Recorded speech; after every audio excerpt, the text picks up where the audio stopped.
잔치에 가소서 하니 하만이 그 말을 좋게 여기고 명령하여 나무를 세우니라.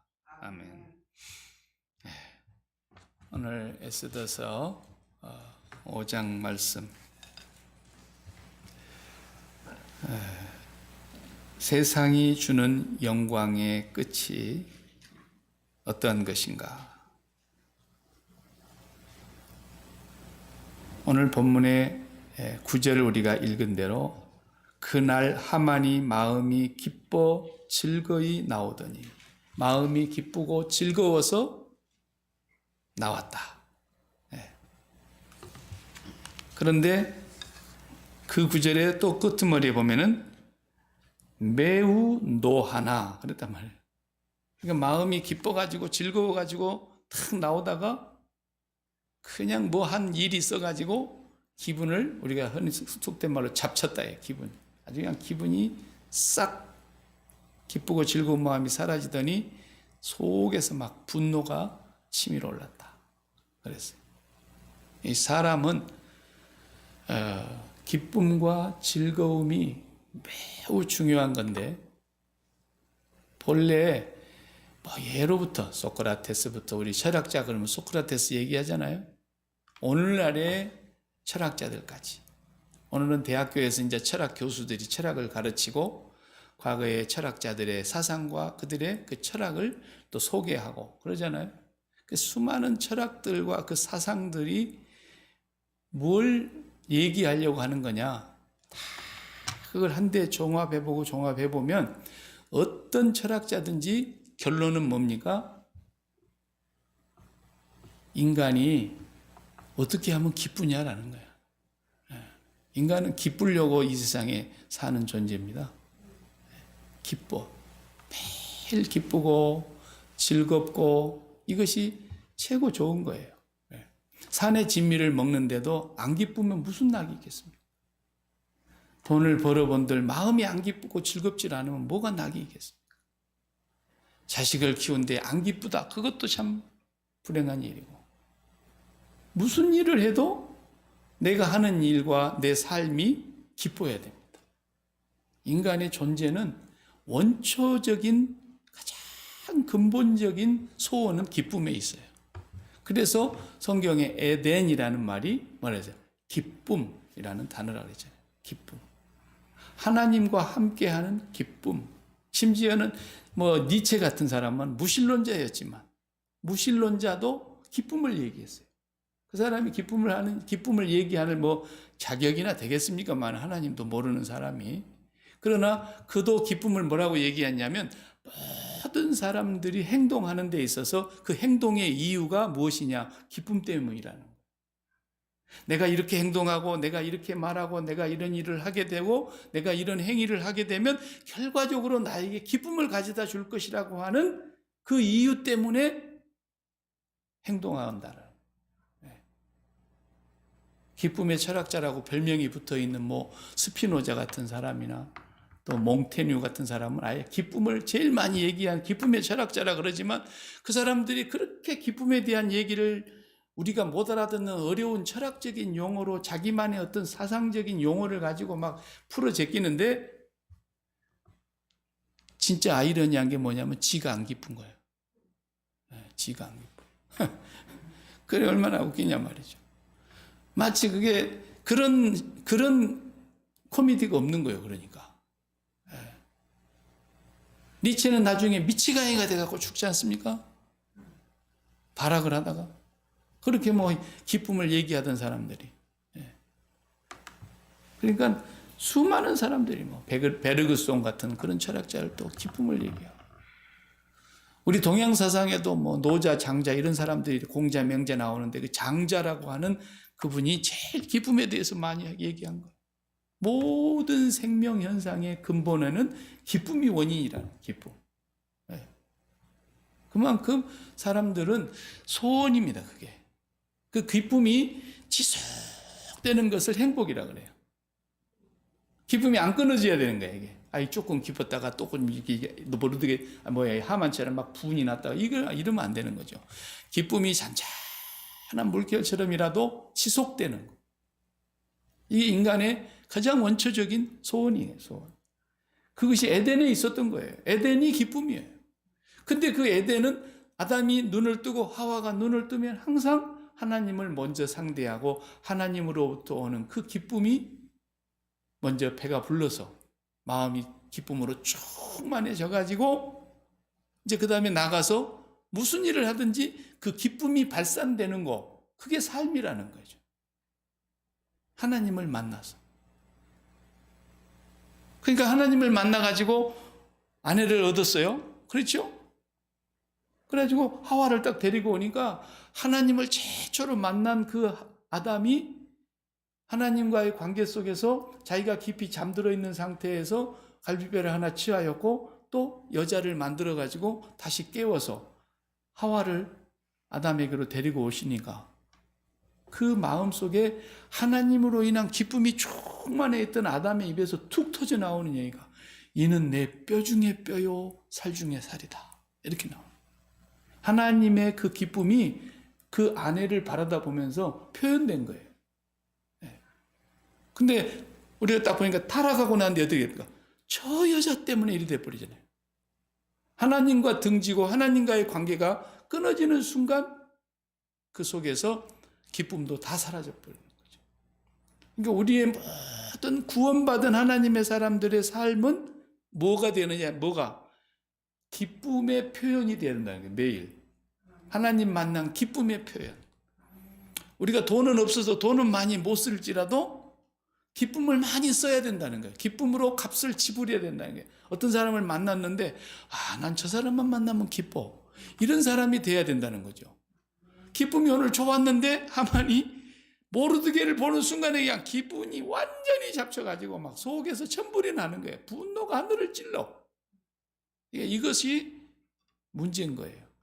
비단 그건 사람만과의 관계에서만이 아닙니다. 어떤 사건이 돌발 상황이 벌어졌는데 아주 안 좋은 상황이 벌어졌다. 지금 급히 어디를 가려고 다 준비해가지고 막 출발하려고 그러는데 차가 빵꾸 났다. 그러면 이게 아직 프러스트레이트한 거란 말이에요. 그러니까 기분이 별로 안 좋잖아요. 그럼 또 시간 오겠죠. 뭐 비행기 타야 되는데 비행기 시간 막 놓치게 생겼죠. 이런 어떤 그 돌발적인 상황이 일어났을 때에 그래도 기분이 망가지질 않아야 되는 거예요. 그게 예수 믿는 사람은 매일매일 그걸 관리를 잘하는 것이 하나님과의 영성이 바르게 되는 거거든요. 꼭 이 비행기를 탔어야 되는데 못 탔다. 비행기가 뭐 연착됐다든지 아니면 비행기를 시간을 내가 늦춰갖고 놓쳐버렸다든지 이러면 낭패지 않아요? 여행 가려고 했던 사람은. 그래도 그 순간에 기분이 안 좋을 수밖에 없는 상황임에도 불구하고 내가 부족하기는 했지만 이 비행기를 놓침으로써 또 하나님의 어떤 새로운 계획이 있겠지. 최악의 상황은 어떤 상황이 있을 수 있어요? 최상과 최악의 상황은 내가 안 탄 비행기가, 내가 놓쳐버린 비행기가 사고 나갖고 추락해버렸다. 그럼 이건 최고의 나에게 있어서는 상황이 되는 거예요. 그 탔더라면 어떻게 될 뻔했어요? 나도 오늘 죽을 뻔했구나. 근데 하나님 아직 내 때가 안 돼서 나를 아직도 부를 때가 안 돼서 그냥 오늘 비행기 내가 못하게 해버렸구나. 이럴 수도 있다라는 거야. 옛날에 한강대교 무너질 때 그 아침에 매일 학교 스쿨버스를 타고 그 학교를 가던 학생이 그날 늦잠 자가지고 그 학교 버스를 놓쳤는데 그 버스가 가서 그냥 한강물에 퐁당 빠져가지고 많이 죽고 그랬는데 오늘 지각한 학생은 살았다 이 말이에요. 그러니까 모든 돌발적인 상황까지도 하나님의 주권 아래 있다는 걸 우리가 믿어야 돼요. 그래서 기분 나빠하면 안 되고 늘 하나님과의 관계 속에서 내 기분, 내 감정, 내 이성 이걸 관리해야 된다는 거죠. 사람은 기쁨이 최고입니다. 매일 하나님께서 뭐라 했어요? 네 항상 기뻐해라. 내 뜻이다. 하나님 그러시잖아요. 네 항상 감사해라. 그 내 뜻이다. 우리는 그것 때문에 사실 산다고 해도 과언이 아니에요. 왜냐하면 하나님께 영광 돌린다는 말은 우회적인 표현일 수 있어요. 또 그것이. 왜? 내가 항상 기뻐해 보세요. 하나님이 영광을 받으시는 거예요. 맨날 우리 집에 자식이 가끔 한 번씩 오는데 올 때마다 우거지상을 하고 오고 맨날 내 앞에서 자식들을 어르렁 하는데 어른거리는 자식들이 전부 다 화를 내고 서로 둘이 막 만났다가 뭐 그냥 개들처럼 어르렁 싸우려고 그러고, 그럼 어떻게 내 마음이 기쁘겠냐고. 마찬가지입니다. 우리 하나님의 자녀들이 날마다 기뻐하기만 해도 하나님께 영광이 됩니다. 늘 감사하면서 살아도 하나님께 영광이 되는 겁니다.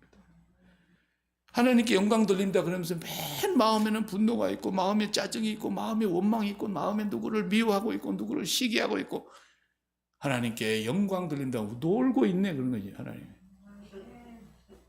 아니, 그러겠습니까? 그러니까 우리가 이 기쁨이 얼마나 소중한 것이면 하나님은 우리를 창조했어서 기쁨의 동산에다 넣어놨다니까요.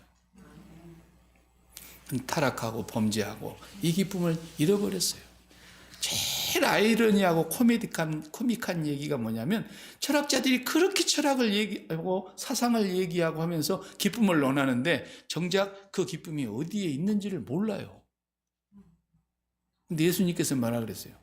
요한복음 15장에 보면, 우리가 나중에 요한복음 이제 뒤에 나가면 거기 보게 되겠지만, 요한복음 15장에 내가 너희에게 이 모든 것을 얘기하는 이유는 내 기쁨이 너희 안에도 있어서 너희 기쁨이 충만하게 하려 함이니라 그랬잖아요. 네. 내가 아버지 안에 있고 아버지가 내 안에 있어서 내가 아버지를 사랑하고 아버지가 나를 사랑하고 내가 아버지의 계명을 지켜 그의 사랑 안에 거하는 것처럼 너희들도 내 계명을 지키면 내 사랑 안에 거할 것이다.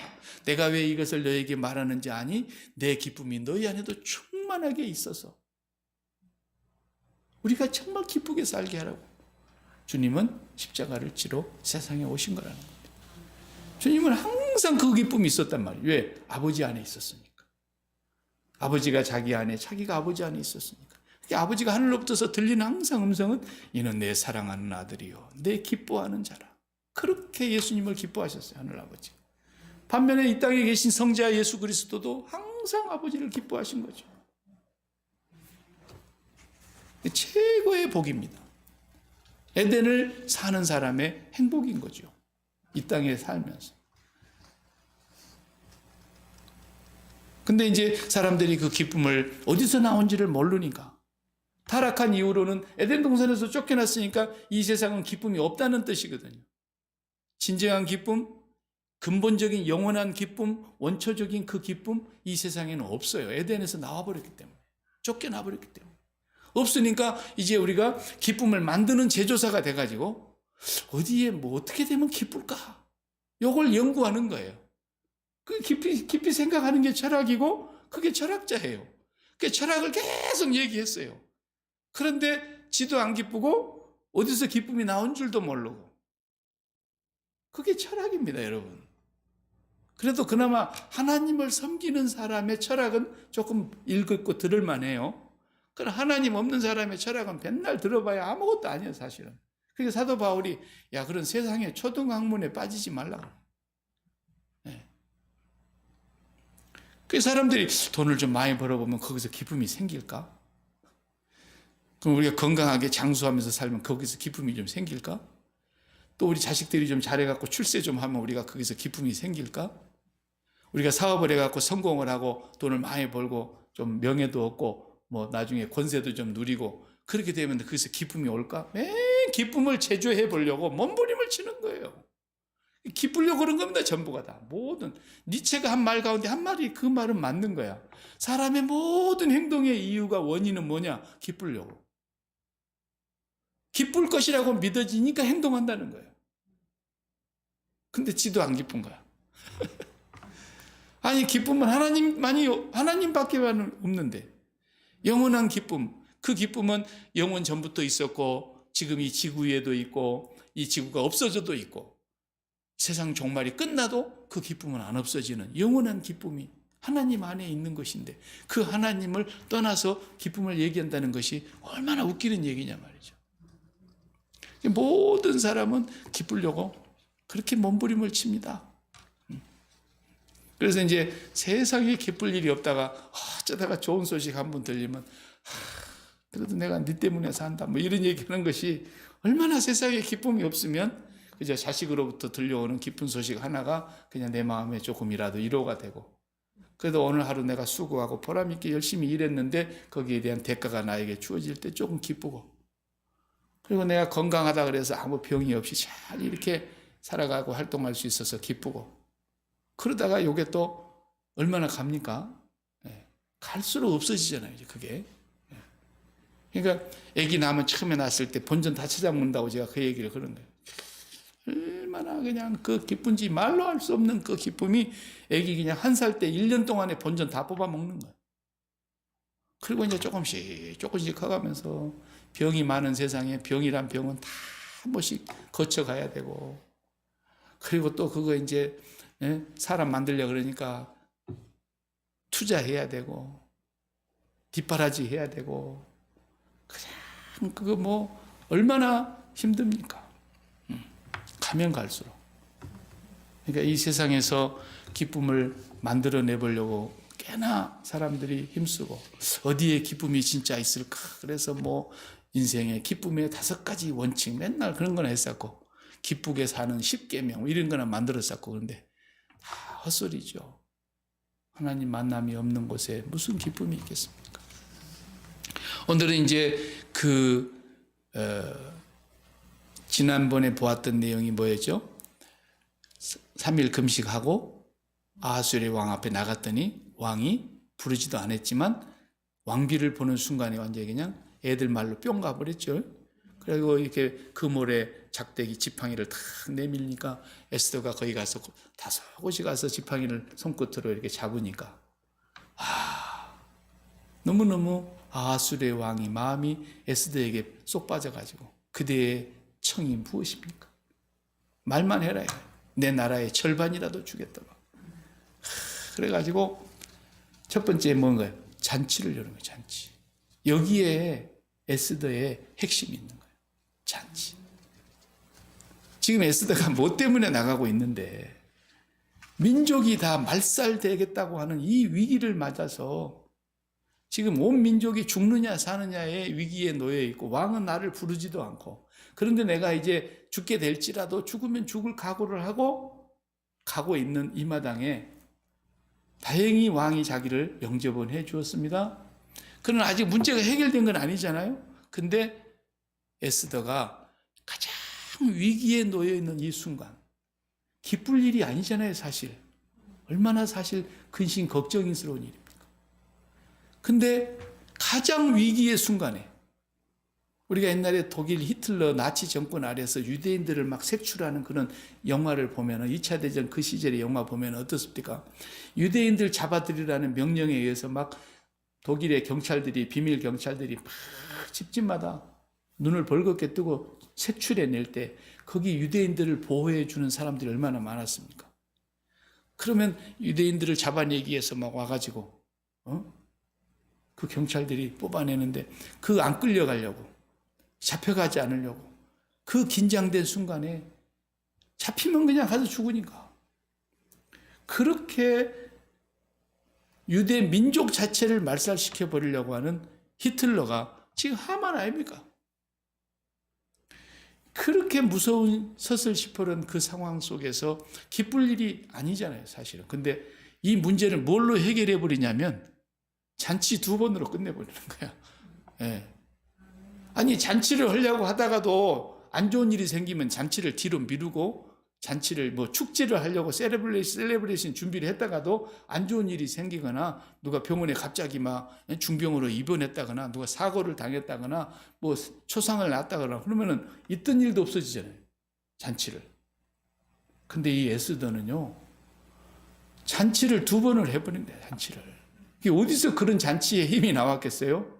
3일 금식 기도하면서 하나님께 이제 그가 확신을 갖고 있는 게 뭡니까? 하나님이 나를 죽이는 한이 있어도 나는 죽겠습니다. 죽음을 각오해버린 거야. 죽음을 각오해버린 사람이니까 오히려 거기서 힘이 나온 거예요. 사르밧 과부가 밀가루 한 줌하고 기름 밑바닥에 남아있는 걸로 이제 자기 아들하고 마지막 떡 하나 해먹고 죽으려고 했잖아요.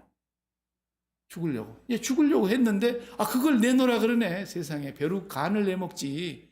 엘리야 선지자가 와가지고 그 마지막 한 줌 남았다는데 그걸 자기하고 아들하고 먹고 죽을란다는데도 그 소리를 들었으면 그러냐고 그러고 물러나야 될 줄 그것이 상식인데 그걸 너희들 먹지 말고 나한테 해갖고 오라고.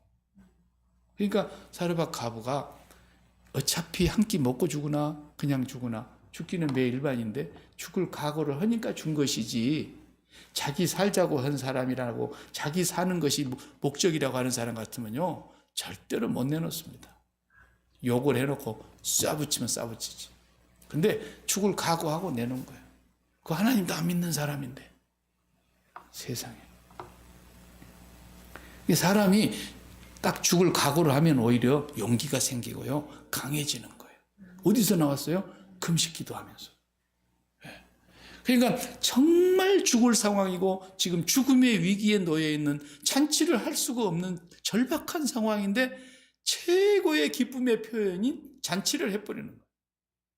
그러니까 아하수엘의 왕에 잘 대접하고 하만을 불러가지고 같이 대접을 해버리는데, 세상에 하만의 입장에서 한번 생각해봐요. 지금 자기가 왕 바로 밑이요. 그건 한 나라에서 모든 나라 백성들이 코를 땅에 박고 자기에게 경배를 드리는데 그 정도로 영광의 자리에 올라갔습니다. 최고의 재상입니다. 거기다가 돈이 얼마나 많았습니까? 우리 앞에서 본 대로.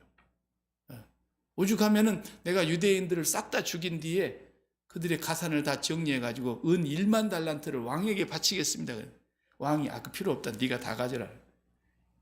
어마어마한 돈인데 그런 돈도 그냥 가질 수 있고 권력을 갖고 있으니까 부는 자연히 따라오는 거고 세상에서 최고의 영광을 누리는, 그리고 그 많은 장관들이 127명인데 자기 한 사람만 딱 에스더가 부르는 거야. 왕하고 둘이 독대해서 그냥 하시지만은 하만을 꼭 모셔오라고. 그러니까 임금님이 하만을 꼭 부르잖아요. 그러니까 하만은 그냥 너무 좋아. 오늘 9절에 보세요. 막 나오면서 너무 기분이 좋았고 나오는 거야. 술도 한잔 했겠다. 막 기분이 그냥 최고로 좋아. 기쁨과 즐거움으로 나오고 있습니다. 나오는데 성문을 딱 나와서 자기 집으로 가려고 그러는데 모든 사람들이 그냥 납작이 엎드려서 절을 하는데, 오늘 또 그냥 아까 임금님하고 먹었던 것이 그냥 거꾸로 나오려고 그러는 누구를 보니까 모르드게라는 이놈은 눈을 빠짝이 뜨고 째려보고 있는 거야. 야, 요거 죽이려고 날짜 잡아놨잖아요. 근데 앞당기는 거야. 앞당기는 거야. 옆에 친구들만 속에서 막 천불이 나는데 꾹 참고 집으로 왔습니다. 집으로 와가지고 친구들 부르고 자기 아내도 다 모이게 해놓고 그 하는 얘기가 뭐라 그럽니까? 11절에 자기의 큰 영광과 자녀가 많은 것과 왕이 자기를 들어 왕의 모든 지방관이나 신하들보다 높인 것을 다 말하고, 하만이 또 말합니다. 왕후 에스더가 그 베푼 잔치에 왕과 함께 오기를 허락받은 자는 나밖에 없고 내일도 나밖에 없다. 내일 한번 더 오라 그러잖아요. 하만은 뭐 그냥 최고예요, 최고지. 요건요, 오늘날로 말하면 어떤 거냐면 이 세상에서 성공하고 이 세상에서 출세하고 이 세상에서 최고가 되기를 원하는 사람들의 하나의 이상형이야. 이상형. 하만처럼 될 수 있기를 모든 사람들이 원하잖아요. 자기 분야에서는. 하만은 그렇게 영광을 다 갖고 있는 사람이었대. 근데 그 얘기를 하고 났더니 하는 말이, 마지막에 한마디가 이게 죽으려고 환장한 말인데 13절에 그러나 유다 사람 모르드게가 대궐문에 앉은 것을 보는 동안에는 이 모든 일이 내 마음에 만족하지 아니하도다. 저놈이 문 앞에 있는 한은 내가 안 기쁘다. 그 말. 그러니까 모든 것이 다 좋고 모든 것이 부족함이 없고 내가 누리고 싶은 최고의 영광을 왕에게 총애를 받으면서 다 누렸는데 내가 돈이 없냐 명예가 없냐 세상에 왕비까지도 나 한 사람만 부르라지 않냐. 이렇게 최고의 자리에서 영광을 다 누리고 있는 이 사람의 마음속에 그러나 이 한 가지, 저놈을 못 죽여서 내가 기쁨이 없다라. 여기에 결국은 자기를 죽이는 자멸의 길에 빠지게 되잖아요. 친구들이 뭐라 그래요? 그래 어차피 죽이게 될 놈이니까 조금 일찍 죽이라 그러면. 그래서 오늘 그 왕에게 잘 가서 내일 가서 얘기해가지고 그냥 그놈을 먼저 죽이고 그 다음에 날짜 정해놓은 대로 유대인들을 싹 죽이면 되지 않냐. 그 말 들으니까 너무 좋거든. 그래서 자기 집 뒷뜰에다가 높은 이제 교수형 시킬 장대를 먼저 세우지 않았습니까? 이게 자기가 죽는 길이 되었단 말이죠. 그러니까 이 세상에 어떤 영광과 기쁨도 이 사람 하나에 무너져 버리는 거예요. 그리고 이 하나 때문에 지가 먼저 죽어버리는 거예요. 그거 하나만 사실 실수 안 했어도 하나님을 모르는 하만이 그냥 아무리 속이 뒤집어져도 모르드게 하나만 넘어섰으면 그래도 명대로는 살았을 거 아닙니까? 그리고 사는 날 동안에 지도 기쁘고 이 세상에서 주는 기쁨과 이 세상에서 일시적인 영광이라도 누리다가 갔을 거 아닙니까? 근데 그거 하나를 못 넘어서 가지고 자기 목숨 단축하고 비참하게 모르드게 죽이려고 했던 자리에서 자기가 죽는단 말이죠. 그 일을 누가 끝내버리냐? 에스더가 잔치 2번 해가지고. 그러니까 우리식으로 말하면 에스더는 기쁨으로 이긴 사람이에요. 하만은 너무 기뻐갖고 너무 즐거워갖고 나오다가 모르드게 한 사람 때문에 기분이 완전히 잡혀가지고 분내가지고 그 분이 결국은 모르드게 죽일 날을 기다리지 못하고 당장에 죽이자. 그것 때문에 자기가 당장에 망해본 거예요. 요게 에스더를 보는 이 뷰포인트, 우리 요 지금 관전 포인트예요. 이것이 바로. 우리가 에스더를 보면서 최고의 슬픈 날, 최고의 위기를 만나는 날, 최고로 지금 위험천만한 날에 최고의 잔치를 열어버리는 에스더. 반대로 하만은 최고의 기쁜 날, 최고의 영광을 누리는 날, 최고의 높은 자리에 올라가서 총애를 입은 날, 자기가 죽어버린 이게 얼마나 아이러니합니까? 오늘 우리에게 주신 하나님의 축복 가운데 최고의 축복은 기쁨입니다. 이 기쁨을 잃지 않고 살으려고 우리가 날마다 기도해야 돼요. 왜? 이 기쁨은 세상에서는 없으니까. 하나님께로만 나오는 거니까. 그래서 예수님 오셔서 내가 너에게 이렇게 이르는 이 얘기는 내가 너에게 이렇게 새 계명을 너에게 주노니 서로 사랑하라. 내가 아버지 안에 있고 아버지가 내 안에 있어서 내가 아버지의 계명을 지켜 그의 사랑 안에 거하는 것처럼 너희도 내 말을 듣고 내 계명 안에 거하면 너희도 내 사랑 안에 거할 것이다. 내가 너희에게 이것을 일러주는 것은 내 기쁨이 너희 안에 있어 너희 기쁨이 충만하게 하려 함이라. 하나님의 기쁨이 너희에게도 충만하게 하려. 매일 기도할 때에 우리가 일 나가기 전에 또 사람 만나기 전에 또 무슨 일이 일어날지 모르는 하루하루 삶 속의 순간마다 하나님의 기쁨으로 채워주셔서 하나님의 기쁨 때문에 하나님으로부터 오는 기쁨의 그 공급 때문에 이 세상의 문제에 대해서 내 기쁨이 빼앗기지 않는. 그래서 세상에서 주는 기쁨은 죽어버리는 거예요. 죽어버리는 거예요. 하나님, 내가 세상에 대하여 십자가에 못 박힌 자입니다. 내가 세상에 눈에 보이는 것, 있게 된 것들로 인해서 기뻐하는 사람이 아니라 내가 오늘 또 보이지 아니하지만 성령 안에서 예수 그리스도께서 내게 주신 하늘의 기쁨으로 기뻐할 수 있도록 기쁨으로 충만하게 해 주시옵소서. 그러려고 기도하는 것입니다. 그러니까 기도하지 않으면 그런 기쁨을 하나님께로부터 공급을 못 받으니까 그냥 세상의 일 조그만 좋은 일로 기뻐했다가 조금 안 좋은 일로 또 슬퍼했다가 맨 이러니까 정신분열이 와버리는 거예요. 맨 그것이 반복되니까 우울증이 생기는 거예요. 갈증이 나가지고. 매일매일 우리는 하나님으로부터 오는 그 기쁨, 그것만이 우리의 사는 유일한 힘입니다. 생명 현상은 거기로부터 나오는 겁니다. 그래서 시편 34편에 여호와를 말하세요? 기뻐하라. 그래야만 내 마음의 소원을 이루어 줄 것이다. 근데 세상은 그렇지를 못 살아요. 왜? 내가 기쁨을 만들어야 되는 줄 알아요. 그래서 내가 좋은 일이 어떻게 되면 기쁠까? 계속해서 기쁜 일을 만들어 보려고 애를 쓰는 거예요. 그래서 기쁜 일이 생기면 그때서 기뻐해. 그러나 하나님은 그렇게 말씀하지 않았어요. 내가 기쁨이다. 내가 생명이다. 내가 살아야 될 이유야. 네가 기뻐해야 될 이유가 나 안에 있어. 너희가 나를 기뻐해봐라. 여호와를 기뻐하라. 그리하면 내 마음의 소원이 다 이루어진다. 이렇게 말씀하시는 거예요.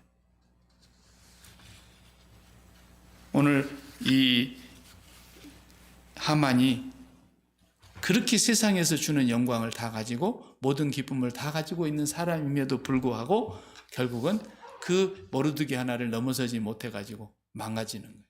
그러니까 오늘 우리가요, 이제 우리 신앙을 진단을 하면서 매일매일 우리가 그것을 적용을 해야 됩니다. 말씀만 듣고 끝날 것이 아니고 어떻게 적용을 해야 됩니까? 내가 정말 부족함이 없다. 나는 이만하면 하나님 앞에 감사하다. 더 바랄 것이 없다. 설령 그럴지라도 갑자기 그러나 내게 요 한 사람 때문에 아니면 내가 요 한 사건 때문에 내가 아니면 어떤 돌발적인 상황 때문에 내가 그 기쁨을 잃어버리게 된다면 나도 하만처럼 될 수 있다는 겁니다. 하만처럼. 혹시 우리 마음속에 어떤 한 사람을 못 넘어설 수 있단 말이죠. 그거 나도 목회를 이제 40년 동안 해보니까 교회에서 여기 교회가 10번째 교회인데 10번째 교회까지 거쳐서 쭉 사람들을 만나서 오면서 교회에서 오면은 전부 다 천사만 있는 게 아니잖아요. 그죠? 그러니까 저 A라는 저 양반만 우리 교회에 없으면 우리 교회는 정말 만사가 형통할 것 같아. 그 사람만 없으면 그 사람은 항상 싸움꾼이야. 트러블 메이커야. 뭐 회의를 해도 맨 트러블만 만들어내고 피스메이커가 아닌 거야. 그러니까 교인들이 다 알아.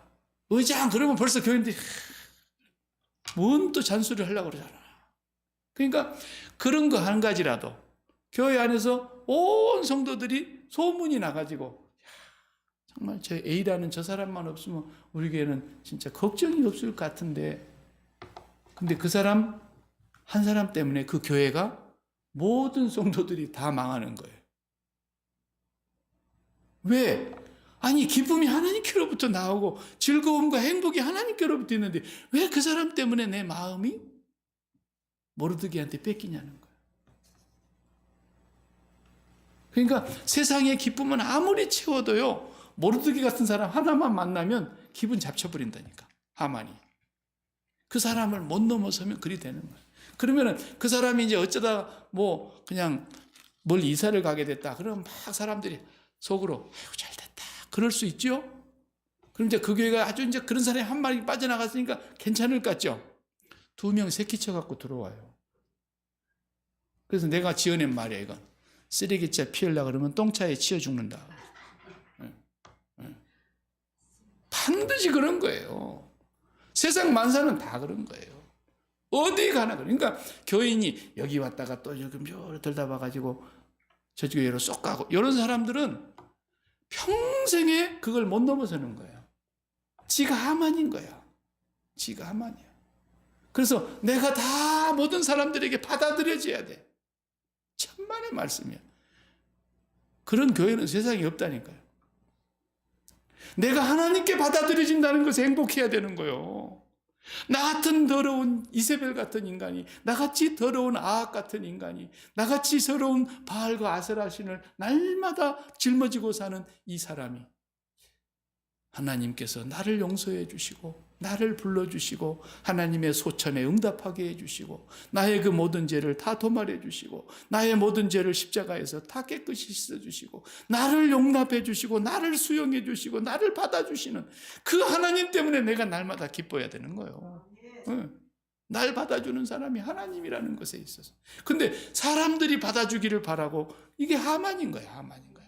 근데 이 모르드게 이놈이 나를 안 받아주네. 저놈 하나 때문에 자기가 명을 절축한 거예요. 명을 제쳐간 거야. 그 사람 못 넘어서면 결국은 내가 하만이 돼서 내 신앙 다 잃고 내 기쁨 다 잃고 내 행복이 없어지는 거예요. 목회도 그런 겁니다. 그러니까 교인들 중에 그런 사람이 항상 있는 거예요. 두 사람은. 내가 언제나 두 사람 있다고 하는 그 두 사람의 대명사가 한 사람일 수도 있고 세 사람일 수도 있지만 언제나 있는 거예요. 근데 그 사람을 쳐다보고 목회하면 돼요? 안 돼요? 안 되는 거예요. 하나님을 쳐다보고 목회를 하는 거예요. 네. 그러니까 예수님이 3년 동안 가룟 유다를 쳐다볼 때 얼마나 열받았겠어요. 인간적으로 생각해보면. 저놈의 자식 헌금함에 맨날 도적질해 먹고 그랬다잖아요. 요한복음 13장에 이제 가면 나와요. 저는 도적이라. 그래서 맨날 제자들에게 이 사람들이 예수님 활동하라고 제자들과 함께 쓰시라고 누가복음 8장 1절에 보면 그 헤롯의 청지기 구사의 아내도 시몬 요한나도 수산나도 이런 여인들이 자기들의 소유로 섬겼다 그랬잖아요. 요즘 말로 하면 그 사람들이 뭐 헌금도 하고 해가지고 좀 모아놨나 보죠. 그걸 가룟유다가 슬금슬금 도적질해 먹는 도적인데, 그러면서 나중에 마지막에 가서 예수님을 팔자 아닙니까? 팔자. 그런데도 어떻게 해요? 하나님께서 그를 끝까지, 예수님이 그를 끝까지 사랑하시니라 그랬잖아요. 요한복음 13장에 보면 끝까지 사랑하시니라. 그게 어디서 나오겠어요? 내가 하나님 안에 있고 아버지가 독생자이신 예수님 안에 있기 때문에, 그 관계에서만 힘을 얻고 공급을 받았기 때문에 그런 거예요. 우리 매일 예수 오래 믿은 사람들은 이제 그 경지로 들어가 버려야 되는 거예요. 우리가 하나님, 내가 A라는 집사 때문에 오늘 또 열받아갖고 어떻게 강단에 서서 설교를 하겠습니까? 아니 그렇습니까? 그러면 그 A라는 집사를 빼고 나머지 모든 교인들이 다 죽는 거예요. 내 안에 독이 들어가가지고. 설교를 하는 것 같은데 독을 먹는 거야, 그게. 똑같은 아침에 이슬을 소가 먹으면 젖이 나오지만 뱀이 먹으면 독이 나오는 것처럼. 그러니까 오늘 우리가 그런 사람도 넘어서야 되고, 그 다음에 상황도 넘어서야 돼요. 사건도 넘어서야 되고, 그것이 자식으로부터 오는 사건일 수 있고, 또 가까운 친구로부터 오는 사건일 수 있고, 뭐 예상치 않는 어떤 인물로 인해서 오는 사건일 수 있고, 어떤 돌발 상황으로서 일어나서 나에게 오는 사건일 수도 있고. 그러나 우리는 그런 일들을 항상 만나고 살지만 그 상황까지도 주관하고 계시는 하나님을 믿기 때문에, 하나님이 보고 아셨기 때문에, 나에게는 돌발 상황이지만 하나님에게는 돌발 상황이라는 게 어디 있겠습니까? 하나님 다 알고 계셨고 보고 계셨고 듣고 계셨고, 그 모든 결과까지도 하나님은 알고 계시기 때문에 그 하나님과의 관계 속에서 기쁨을 잃지 말아야 되고, 그래서 그 하나님이 나의 영광이 되어야 되는 거죠. 하나님이 나의 영광, 하나님이 나의 뭐라는 거예요? 영광이 되어야 된다는 건 뭐예요? 영광이라는 것은 조명을 혼자 받는 걸 말하는 거 아닙니까? 조명을 딱 그 주인공한테만 비추고 대상, 연예 대상, 뭐 배우 대상, 그러면 깜깜한 그 홀 안에 무대 위에 화려한 조명 하나가 대상 받는 배우에게 얼굴을 쫙 비추는 거예요. 이게 독사라는 거예요. 헬라 말로 독사. 뱀 아니고 독사, 헬라의 단어로. 그게 영광이라는 거예요. 영광. 이게 그 깜깜한 세상 속에서 하나님의 얼굴만 쫙 보이는, 그게 영광이거든요. 하나님의 영광을 보면서 내가 이 세상으로부터 오는 그런 것들을 해결해야 되는 거죠. 거길 넘어서야 됩니다. 하만이 그거 못 넘어서고는 그렇게 영광을 다 누렸는데도 결국은 그날 모르드게에 세워 죽이려고 했던 그 장대에 그날 지가 죽어버려요. 두 번째 잔치 끝나고. 그러니까 결국은 진짜 기쁨이 가짜 기쁨을 이긴 겁니다. 진짜 기쁨이 하나님의 영광으로 충만해진 것이고, 하만은 세상 영광으로 충만했는데 그 기쁨과 즐거움으로 나오다가 그냥 모르드게 하나 때문에 화가 치솟아서 그것이 자기를 자멸의 길로 끌고 가버린 겁니다. 이게 에스더의 관전 포인트예요. 항상 기뻐하는 것이 우리에게 힘입니다. 그래서 이제 우리가 매일 살아갈 때는 어떻게 사는 겁니까? 기쁨을 쓰면서 살아가는 거예요. 돈을 못 써도 기쁨을 지불하는 거예요. 나를 통해서 기쁨을 지불하고 또 기쁨을 지불하고, 내 안에서 끊임없이 솟아나는 하나님께로부터 오는 그 기쁨의 샘물을 내가 지불하면서 살아가는 거죠. 그렇게 하면은 모든 것이 위대하게 되는 거예요. 정치도, 정치하는 사람이 나쁜 건 아니잖아요. 근데 정치인이 됐으면 그 하나님의 기쁨을 하나님 앞에서 기도해서 충만히 받아가지고 그 하나님의 영광의 기쁨을 이제 백성들에게 잘 섬기면 되잖아요. 그럼 얼마나 정치가 아름답겠습니까? 정치인들이 얼마나 존경을 받겠습니까? 그런데 그 자기가 세상의 최고의 영광의 자리에다가 투표해서 올려놨더니 이놈들이 그냥 백성의 피를 빨아먹으면서 그냥 자기 거 챙기느라고 뭐 돈 저수지를 만들어 놨다냐, 어떤 놈은. 우리가 여기 저수지에다가 이제 평생 박아놓고 여기서 평생 쓰자, 그랬다잖아요. 천하의 벼락을 맞을 인간들 아닙니까? 그러니까 지가 마음에 기쁨이 없으니까, 그렇게 돈이 많으면서도 기쁨이 없으니까 백성들을 또 피 빨아먹고 잡혀 들어갈 것 같으니까 끝까지 거짓말하고 다른 사람 다 죽게 만들고, 이런 악한 사람이 정치를 한단 말이죠. 그러나 하나님으로 충만해 있는 사람이 그림을 그리니까 최고의 그림이 안 나와버립니까? 지금까지 그림 중에 레오나르도 다빈치가 그린 이 성찬상에 있는 그 최후의 만찬 그림보다도 위대한 그림이 누가 나옵니까? 안 나와요. 미켈란젤로의 최후의 심판, 라파엘로가 쓴 그 성모상, 이런 위대한 조각과 그림들이 지금도 그걸 넘어서는 사람이 안 나와요, 안 나와요. 왜? 최고의 하나님의 기쁨이 그 속에 충만해갖고 그 기쁨이 표현된 것이니까. 그러니까 핸델의 메시아, 그 이상을 넘어가는 음악이 요즘 나옵니까? 요즘 전부 발광하는 음악밖에 없잖아요. 정말로 그 하나님의 기쁨으로 충만해가지고 그 기쁨이 발산돼서 기쁨을 지불하려고 하는 곳에서 음악 오선지에 나오니까 기가 막힌 것이 나와버리는 거예요. 기가 막힌 것이. 건축 양식도 요즘 아무리 건물 잘 짓는다 해도 중세시대 건물, 500년, 1000년 된 건물보다 지금 멋있는 건물 안 나오잖아요. 그러니까 그 건물 보려고 유럽 여행 가고 그러지 않습니까?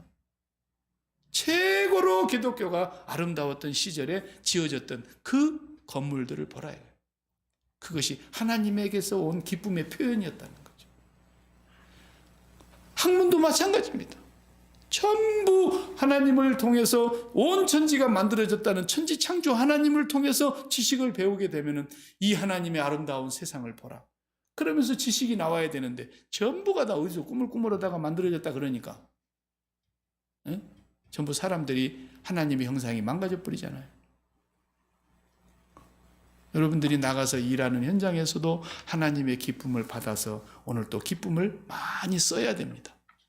그럼 하나님이 또 기쁨을 채워주십니다. 이건 고갈되지 않습니다. 세상에서 오는 기쁨은 내가 이제 십자가에서 못 박았습니다. 더 이상 내가 세상으로부터 오는 기쁨을 만들지 않겠고 추구하지도 않겠고 그 세상의 기쁨은 내가 죽은 사람입니다. 그게 십자가 붙잡고 날마다 생활하는 겁니다. 하나님께로부터는 기쁨만 가지고 살겠습니다. 나에게 오늘 또 하나님 그 기쁨으로 채워주시옵소서. 세상 영광의 끝 뭡니까? 자기 파멸입니다. 그러나 하나님께로부터는 그 기쁨, 그것으로 정말 죽어서 지금 위기를 만나서 죽을 수밖에 없는 위기 속에서 잔치를 딱 2번 하니까 모든 게 끝나버려요. 진짜 하나님으로부터는 그 금식함으로써 오는 기쁨. 늘 기독교는 잔치집이고, 그래서 불교는 초상집이고, 늘 고기나고 앉아있고 그런다 그러잖아요. 유교는 맨날 제사집이고, 기독교는 맨 잔치집. 매일매일 이 기쁨이 저와 여러분에게 늘 채워지도록 우리는 쉬지 않고 기도해야 되고, 쉬지 않고 주님의 십자가 붙잡아야 되고, 쉬지 않고 성경 말씀 읽고 묵상하고 듣고 상고해야 할 것입니다. 기도하십시오. 하나님 감사합니다.